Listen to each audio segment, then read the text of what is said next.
can you imagine me saying, please release me, let me go, for I daren't love you anymore.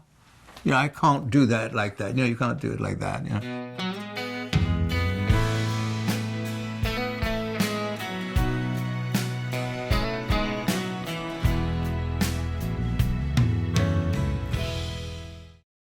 All those magical names that are around today, like Mick Jagger and Elton John and people like that.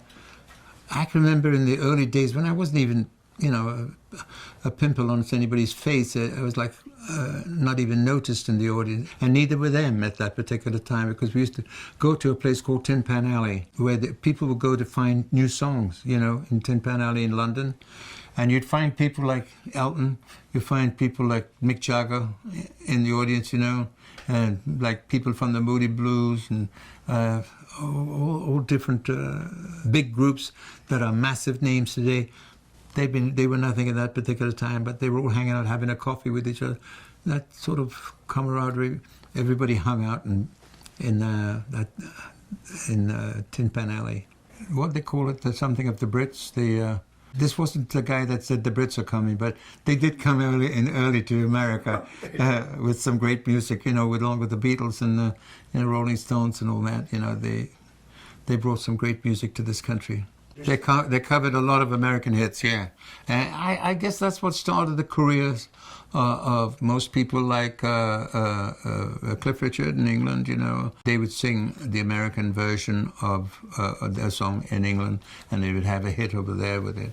It's quite good. It worked both ways after a while, you know. They took the British stuff and they recorded America being a big hit. So it should.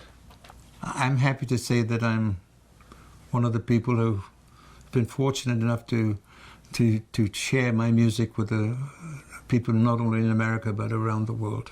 Funny thing about it, even with the English artists, you know, you never heard an English accent there. Maybe just a little bit, but most of it was like had an American tone to it.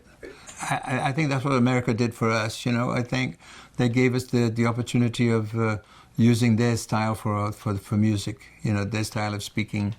And it worked better with music rather than, you know, being the proper English.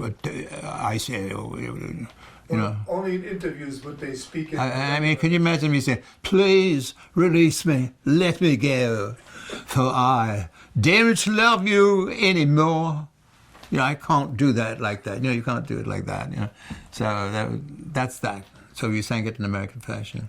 So you probably ran into all the British creme de la creme of the pop stars of their day, right? Oh yeah. And the American pop stars of the day, you know, and the early ones, the early rock and rollers, they came over and I got to meet a few of them. One of the early Brits was obviously Lulu, right? I mean, the one. Oh yeah, Lulu. Yeah. I've told this story so many times, but, you know, when I first recorded Release Me, there was a show on television called Jukebox Jury, and they put the release out of that particular month on this program, and there'd be 4 people on the panel, and they would vote whether it was a hit or a miss, you know. And when they played Release Me, 3 people voted it a miss. The only person that voted it a hit was Lulu. I thank her for that very much. The other people didn't know what they were talking about. Who were the other people? I don't remember. And I don't want to remember, because they didn't like me. I try to be the best I can and try to understand. Angel on my shoulder, the earth beneath my feet. I'm a lucky, lucky man.